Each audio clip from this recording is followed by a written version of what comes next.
started. That's all it takes, just push out, Yes. stop and start. Okay.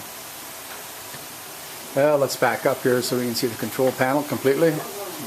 There you've got the control panel, and we've installed the new Schneider circuit breaker here in the center. Feed lines from the transfer from the two different generators comes in at the bottom, goes into the circuit breaker, into the bus bar system, can come up across the top, follow down through this 150 amp breaker that was existing,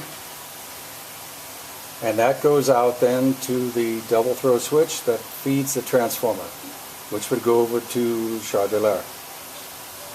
Going back again to the new circuit breaker, you go up the bus bar, come across, come down, through 3 fuses currently. We'll change that out and goes to the village. We'll change that this afternoon to use the old breaker that had been the main breaker from the generators. It's way too big, but just for a manual switch they'll have something then, because the protection actually is being done by the new Schneider circuit breaker. So there's really no point for a breaker at this point. The ground fault has been installed here on this side. In the not the ground fault, I shouldn't say the neutral fault, it's in the neutral line. To run the front panel, there's a small power supply which keeps it powered up even at low power. Normally the power below 20% of the rated amperage, which is 160 amps for this breaker, it will not light.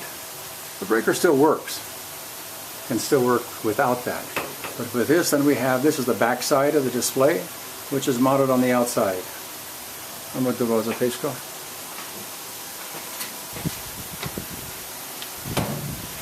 Here we're looking at the display on the outside here. Gives the fault what happened when it tripped out. Keeps a record of it. I could actually stop in here periodically and look at that and see what their history has been over the past time. For what we're installing today, I believe that about covers it. Just for some other comments, the voltage amperage meter composite thing that's here on this front panel hasn't worked from day one and has never been replaced. Inside, you may care to know that the number of the new wiring color code was observed at all. I mean, blue is being used for a hot wire right here, and yellow for another hot here. No kind of tape indicating otherwise than what those colors are. Even Afghanistan has color standards, which are the same as European standards as far as that goes. So it is a world standard as far as that goes, if you have electricians that know that much.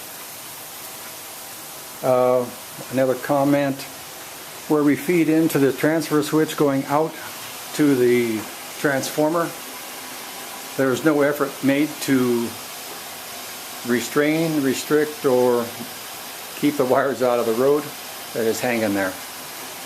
In the transfer box itself, and this is true here a lot as far as that goes, no effort was made to anchor the cables in the box itself. They just hang. And of course the weight hanging on that sharp edge of the hole there is going to eventually cause a short. They had the misfortune of leaving a hole open up at the top there. A mouse came in or something that chews, and on his way out decided to have plastic for lunch. Again, the same thing up here. No effort has been made to anchor the end of the wire or protect it from being cut by the sharp edges.